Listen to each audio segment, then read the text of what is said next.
Krishna was walking on the trampled grass of the island. It was a lush, green place, and silent and somber, with not one sign of an animal or a bird around.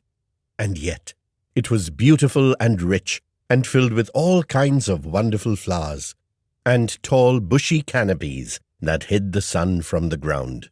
There was no reflection, and they walked in silence, both of them, not uttering a word, even though Krishna could feel Samva's mind was brimming with confusion and excitement. "You can speak, boy," Krishna said soberly, his mace clinging on to him, while his eyes darted around for any unspoken attack, either from Durjay or from Arjun. "Why is Uncle Arjun here? I know you have always told us about him when we were children. You have always mentioned how he was your best friend and your greatest ally and your student as well. So what happened? He won the war, right? The last you spoke of him with me is that he was in Hastinapur. But you lied, didn't you?" Krishna nodded, because partially it was his fault. Partially, or more so. He looked at the surrounding, scanned it, and felt there was a scent of danger lurking around. There was a penance of horror that was permeating through the skins and fabrics of time. He felt the chills, and he felt the scares that was grabbing hold of his spine, his blood, and his flesh. He could see the volcanoes in the far distance, necking through the skies and piercing through the snowy clouds. He could see the trek that would lead to the volcanoes, and he could feel the smell of raspberries and gooseberries at the same time, and the dead scent of something rotten. When they came across corpses, they were as idle and quiet as if a part of the environment, and they smelled bad, with pieces of flesh dripping from the skeletons.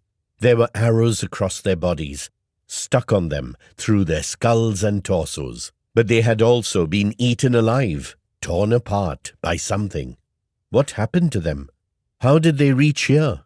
The island is not impenetrable. It can be accessed by mistake and can be revealed by magic. These must be sailors or pirates who might have ventured, thinking a magical island would hold magic. But it doesn't. His voice was brusque and dark. What does it hold? Death, Krishna sighed. "Are you going to tell me what is going on?" "Where are we?" Samva asked irritably. "I never liked the mystery about you. I hated that." "It's not a mystery. It's about your aunt, my half-sister," he sighed. They continued to walk, moving towards the volcano, though confused where Durvasa would be. But he knew if they walked for long, they would find him, or worse, they'll find Arjun. Subhadra was a woman of desires and of sincerity. She was a woman who loved everyone else more than herself. A trait, unfortunately, I never possessed. Aunt Subhadra, she married Arjun, right?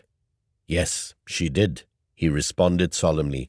"But then their son died, Abhimanyu, a great lad, trained by your brother Pradyuman.